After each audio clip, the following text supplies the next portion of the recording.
할렐루야. 하나님의 놀라우신 은혜와 또 크신 축복이 우리 모든 성도님들과 함께 하시기를 다시 한번 주의 이름으로 축원합니다. 아멘. 자, 오늘은 본문 말씀 중심으로 여호와께 돌아가자, 이런 제목으로 말씀을 나눌까 합니다. 우리 제목 같이 한번 읽어볼까요? 시작. 여호와께 돌아가자.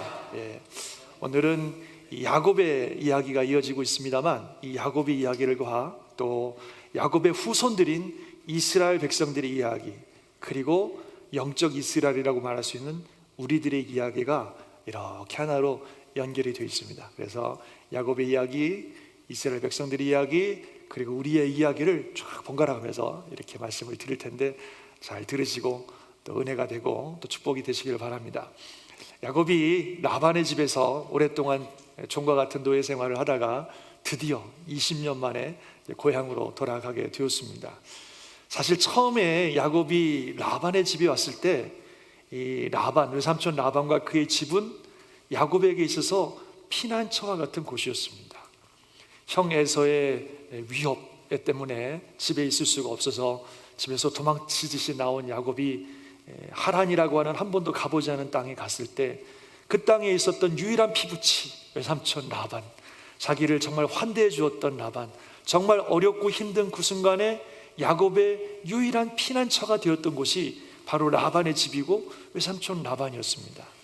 그런데 시간이 지나면서 이 라반의 집은 더 이상 그에게는 피난처가 아니라 그에게 노역의 장소, 고역의 장소가 되어버렸어요. 이 간악하고 어찌 보면 간교한 외삼촌의 속임수 때문에 평생, 오늘 본문에도 나오지만 한 푼도 돈을 못 벌고 평생 그 집에서 노예 생활하다 끝날 수 있을 것 같은 그런 상황이 되어버렸다는 겁니다. 한때는 자기에게는 피난처였는데 이제는 그를 힘들게 하는, 그를 묶고 있는, 노예 생활로 그를 묶고 있는 그런 집이 되었습니다. 너무 힘든 시간들을 보내었는데 하나님의 은혜로 이렇게 재산을 모으게 되고, 또 오늘 말씀을 보니까 하나님이 그에게 말씀해 주심으로 말미암아 그가 용기를 얻어서 그 집을 떠나서 가나안으로, 고향으로 돌아가고자 하는 결단을 하는 것을 볼 수 있습니다.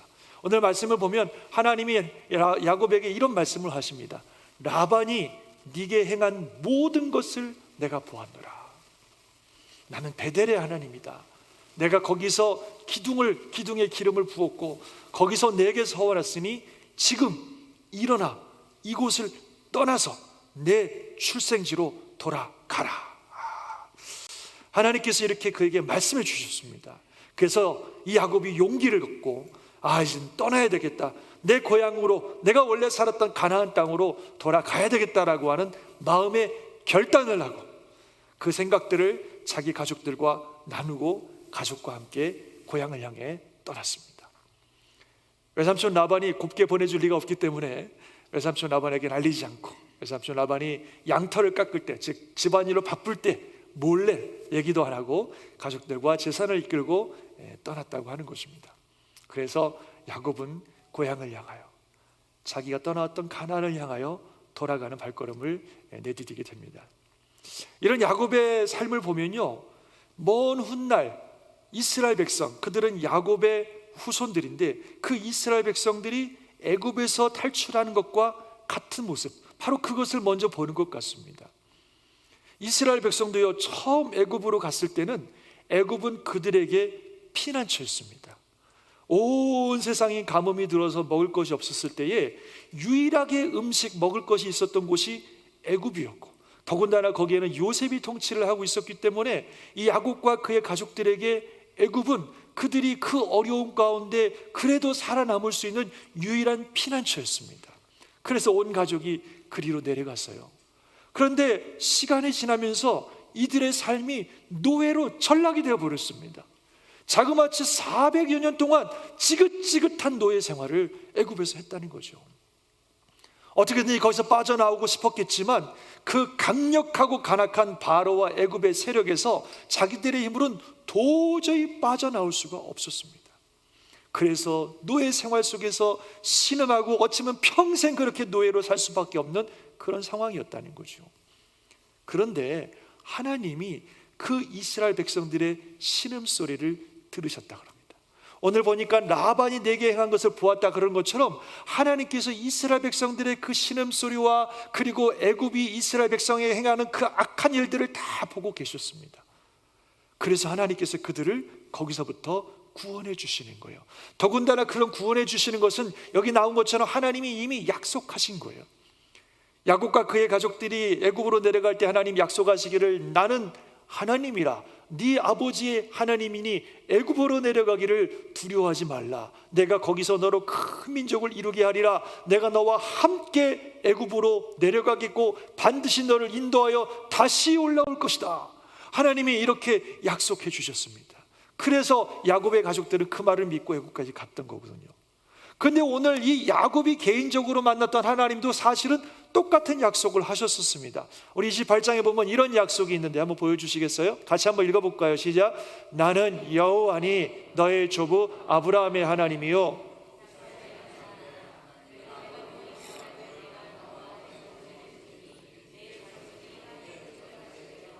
너와 함께 있어 네가 어디로 가든지 너를 지키며 너를 이끌어 이 땅으로 돌아오게 할지라. 거의 비슷한 말씀 아니에요? 그래서 야곱에게도 그 말씀을 주시더니 이스라엘 백성들에게도 그 말씀을 주셔서 그들이 애굽에서 신음하고 있을 때 하나님께서 때가 되매 모세를 보내셔서 그들을 애굽에서 인도하여 내시고 그래서 가나안으로 돌아가게 하시다는 것입니다. 이렇게 하나님께서는요, 하나님의 사람들을 가나안으로 오게 하십니다. 그들이 개인적인 문제가 때문에 아니면은 가뭄이라고 하는 이런 주변의 환경 때문에 어쩔 수 없이 가나안을 떠나는 일이 있지만, 그러나 하나님은 그들을 그렇게 떠나 살도록 내버려 두지 않으시고 그들을 다시 불러서 가나안으로 돌아오게 하신다는 겁니다. 왜 자꾸 가나안으로 오게 하십니까? 가나안은 특별한 곳이기 때문에 그래요.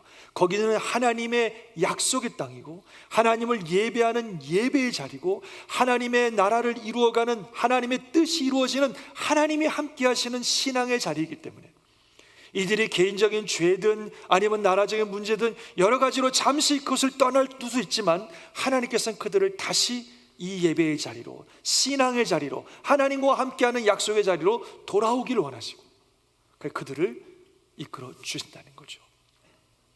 근데 이게 만만하지가 않습니다.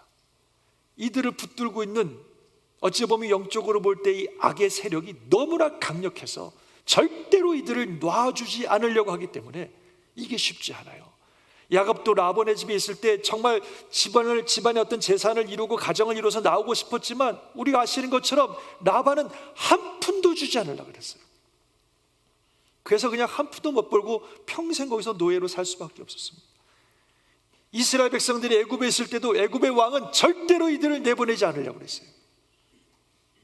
그러나 하나님께서 고향으로 돌아가려고 하는 이들을 도우셔서 하나님께서 정말 지난번에 보셨듯이 막 그냥 희한한 방법으로 양과 염소들을 굉장히 많이 낳게 하셔서 야곱의 재산을 충분히 갖게 하시고 그래서 넉넉히 나오게 하시고 이스라엘 백성들은 어떻게 하셨어요? 하나님이 막 10가지 재앙으로 막 치셔가지고 그 애굽을 그냥 완전히 초토화시키시고 그래서 이스라엘 백성들을 꺼집어내셨다는 거예요. 하나님이 이끌어 주신 줄 믿습니다.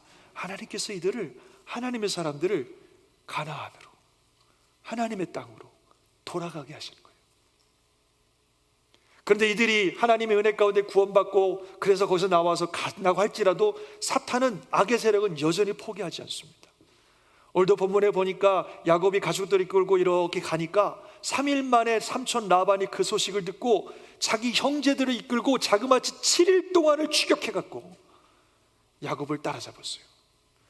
아마도 이 삼촌의 마음속에서 이 괘씸한 놈 이러면서 말이죠, 야곱의 재산, 가족 다 붙잡아다가 집으로 다시 끌고 올 작정을 하고 그리고 야곱을 쫓아갔던 건데요. 야곱은 꼼짝없이 다시 끌려가게 생긴 것입니다. 이스라엘 백성도 마찬가지죠. 그들이 애굽에서 출애굽했지만 그러나 이 바로는 이스라엘 백성들을 향한 이 미련을, 그들을 붙들고 싶은 욕망을 놓치지 못하고 있다가 이들이 홍해가에 진을 쳤다는 소식을 듣고 어떻게 해요? 그 나라의 최고의 병거들을 잔뜩 끌고 가서 그 이스라엘 백성들을 진멸시키고 아니면 그들을 다시 애굽으로 끌고 들어와서 자기의 노예로 삼으려고 했다는 것입니다. 야곱이나 이스라엘 백성들은 이런 악한 세력들의 공격을 당해낼 수가 없어요. 꼼짝없이 붙잡혀서 다시 종살이로, 아니면 완전히 진멸되는 그런 운명이었습니다. 그러나 고향으로 돌아가는 이 발걸음을 하나님이 보호하셔서 지키시는 겁니다. 야곱 같은 경우는 우리가 읽어보셨지만 라반이 막 달려와서 7일 길을 달려와서 이제는 내일이면 야곱을 만나게 돼 있는데 어떻게 하셨어요? 그날 밤에 꿈에 나타나셔서 너 절대로 야곱에게 옳고 그른 것 선악간에 아무 말 하지 마. 하나님이 꿈속에서 그냥 확 경고를 해놓으셔가지고 라반이 잔뜩 겁에 집어먹어서 한마디 선악간에 말을 못하고 그냥 잘 돌려보내는 그런 일들이 있었습니다. 이스라엘 백성들은 어떻게 됐어요? 하나님께서 그 홍해를 가르셔서 이스라엘 백성들은 건너가게 하시고 그들을 추격했던 모든 애굽의 군사들은 홍해 가운데 진멸되게 하신 줄 믿습니다. 그래서 이들을 그냥 어떻게든 잡아가지고 다시 끌고 가려고 하는 이 악의 세력들을 하나님이 끊어버리시고 이들이 무사히 고향으로 돌아갈 수 있도록, 가나안 땅으로 돌아갈 수 있도록 우리 하나님께서 역사하신다는 겁니다. 이게 하나님의 역사예요. 우리를 가나안으로 돌아가기를 원하시고, 그리고 결단하여 돌아가는 이들을 보호하여 주시고 역사하셔서 그들을 묶고 있는 악의 세력들을 진멸하시고 그들을 가나안에 돌아가게 하시는 하나님이십니다. 이 하나님이 바로 저와 여러분에게도 동일한 역사를 하셨고 또 하고 계십니다. 우리는 원래 우리의 영적 고향은 어디예요? 하나님의 품입니다. 아멘이십니까? 하나님의 품이에요. 하나님의 형상대로 지음을 받은 하나님의 사람으로서 하나님을 예배하고 하나님을 섬기고 하나님의 뜻대로 살아가야 될 하나님의 사람들, 하나님의 품이 우리의 고향이에요. 그런데 우리가 죄를 지음으로 말미암아 하나님과 관계가 단절되고 하나님으로부터 쫓겨났어요. 그 결과 사탄의 노예가 되어버렸습니다. 죄와 사망의 노예가 되어버렸습니다. 평생 사탄에게 노예 생활하다가, 평생 죄와 사망의 노예 생활하다가 그 노예에 끌려있다가 그러다가 멸망할 수밖에 없는 것이 우리들의 운명이 되어버렸습니다. 우리는 어느 누구도 우리 스스로의 힘으로는 우리를 묶고 있는 사탄과 죄와 사망의 권세에서 해방될 수가 없습니다. 방법이 없어요. 그 사탄의 간악한 능력과 그 간교한 꾀에 우리는 완전히 묶여서 평생 죄와 사망의 종로로 타다가 평생 사탄의 노예 생활하다가 그렇게 살다가 영원히 멸망하는 것이 우리들의 운명입니다. 그런데 하나님께서 우리를 사랑하셔서 우리에게 구원의 길을 열어주신 줄 믿습니다. 어떻게 해요? 그의 사랑하는 아들 예수 그리스도를 이 땅에 보내셔서 그 예수께서 십자가에서 우리의 모든 죄의 값을 다 치르시고 죽으시고 부활하심으로 말미암아 우리를 묶고 있던 사탄의 권세를 깨뜨리시고 우리를 사탄으로부터 회복시켜 주신 줄, 사탄으로부터 해방되게 하신 줄 믿습니다.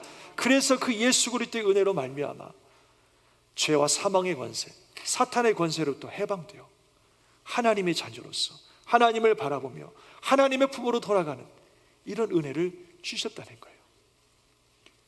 그런데 그렇게 하나님을 향해 나아가는 우리들을 사탄은 여전히 가만히 두지 않습니다. 라반처럼, 애굽 사람처럼 우리의 쫓아와서 우리의 발목을 잡아가지고 어떻게든지 다시 죄와 사망의 권세를 끌어가려고 합니다. 하나님을 향해 나아간 우리들의 발목을 잡아서 우리가 능력도 없고 열매도 없고 변화도 없고 생명 없는 그런 무의미한 인생을 살아가도록 만들어버리고 다시 죄와 사망에 묶여가지고 죄와 사망의 권세에 묶여가지고 사탄의 종로로 타다가 그렇게 살게 만들려고 우리를 공격하고 유혹하고 그러고 있다는 거예요. 그러나 하나님께서 우리와 함께 하셔서 하나님을 향해 나아가는 우리들을 보호해 주시고 사탄의 모든 유혹과 공격으로부터 우리를 지켜주셔서 결국 우리가 하나님의 품으로, 하나님의 예배의 자리로, 하나님과 함께하는 은혜의 자리로 나아가도록 우리를 도와주시는 것을 믿으시기 바랍니다. 하나님은 그렇게 하시는 거예요.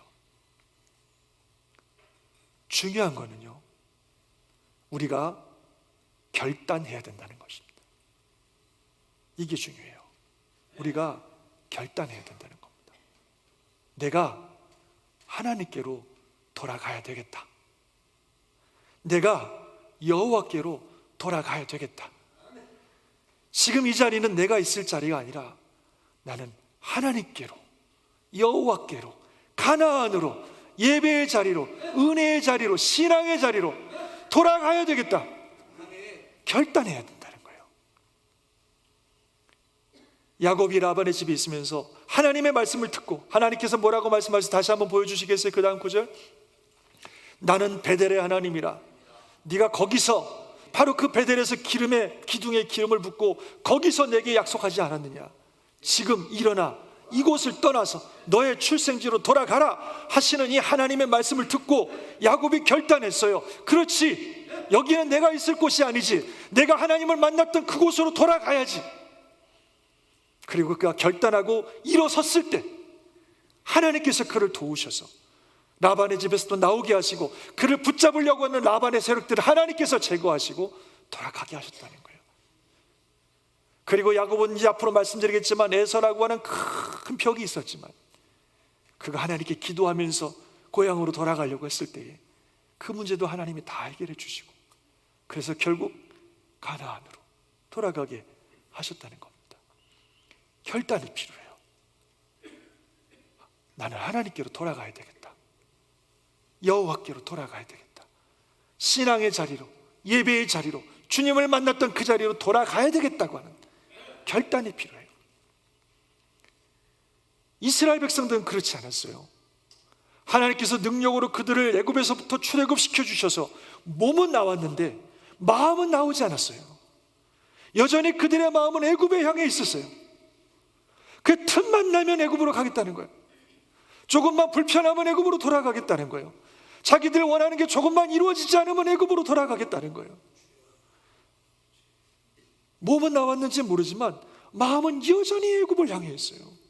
나중에는 아예 그냥 우리가 지도자 모세 말고 지도자 따로 세워서 이 다른 지도자 함께 애굽으로 다 돌아갑시다, 그냥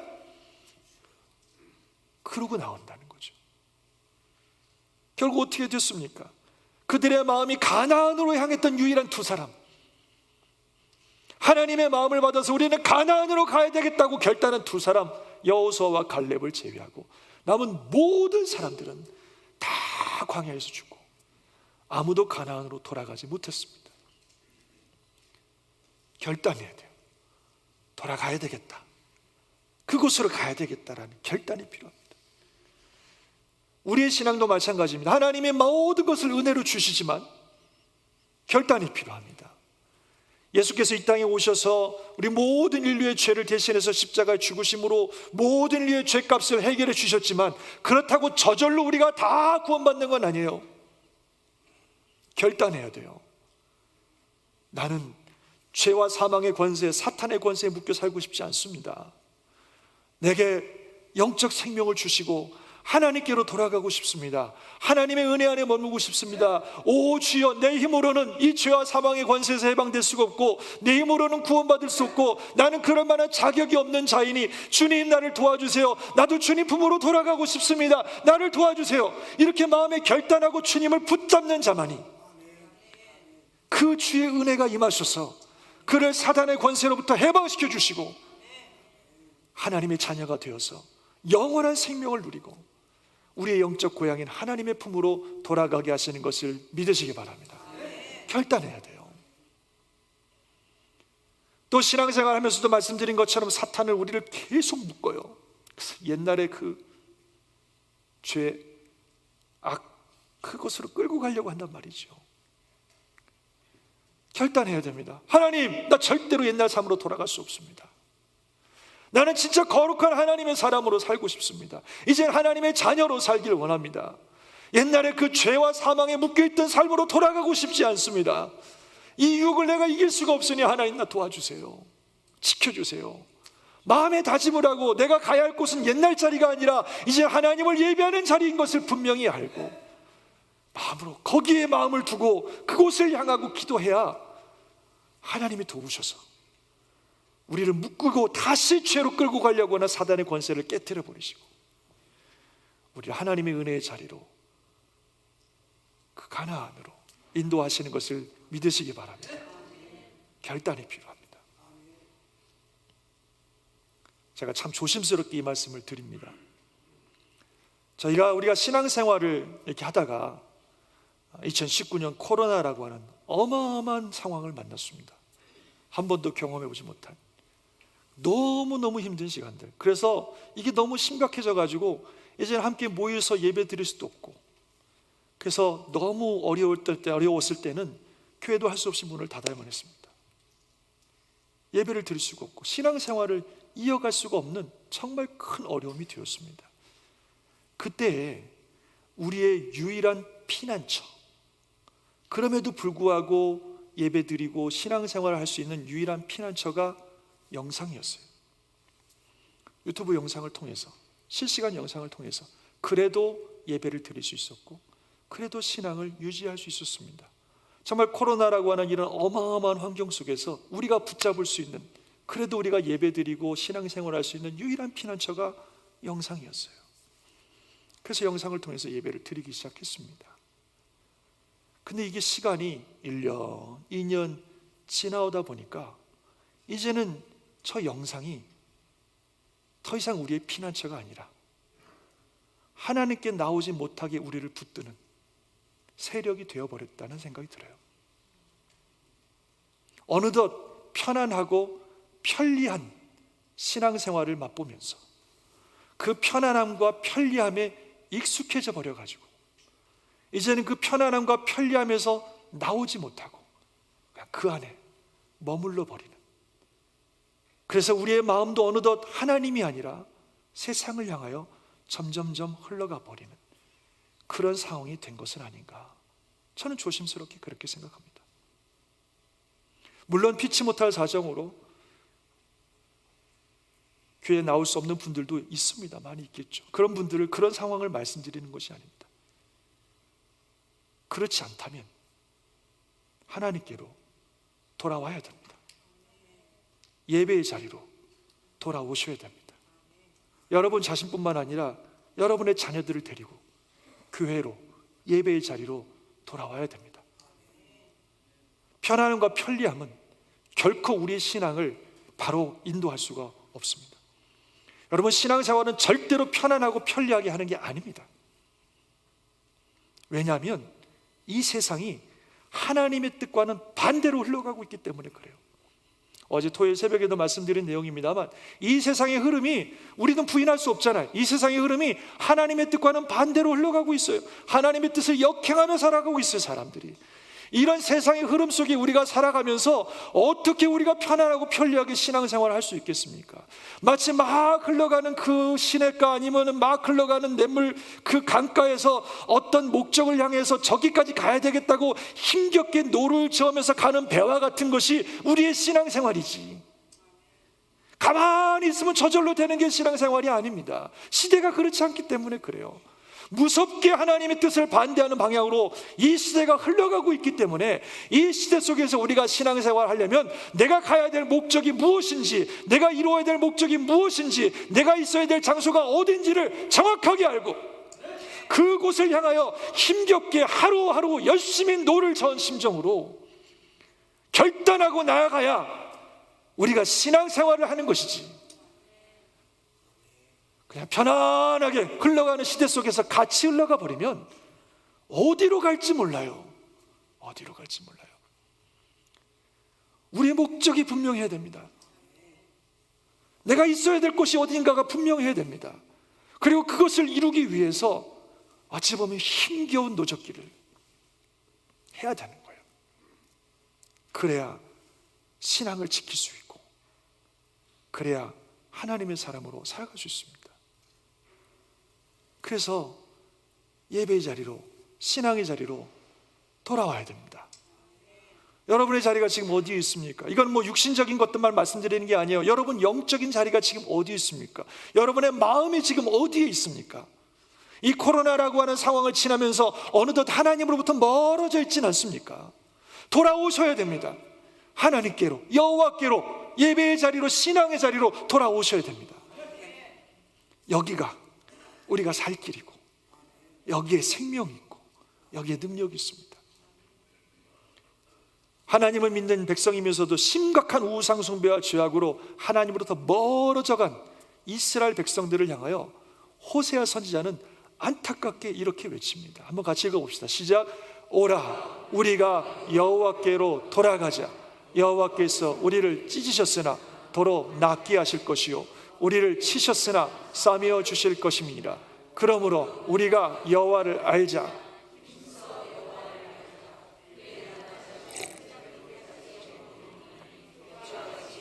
적시는 늦은 비와 같이 우리에게 임하시리라. 아멘. 여호와께로 돌아가자 외치고 있어요. 힘써 여호와를 알자. 힘써 여호와를 알자. 하나님을 바라보자. 그러면 하나님께서 우리에게 임하실 거라고 호세아가 안타깝게 외쳤어요. 사람들은 귓등에도 안 들었어요. 결국 다 멸망당하고 말았습니다. 오라, 우리가 여호와께로 돌아가자. 여호와를 알자. 힘써 여호와를 알자. 바로 우리에게 주시는 하나님의 말씀입니다. 이게 회개입니다. 여러분, 회개는 돌아서는 거예요.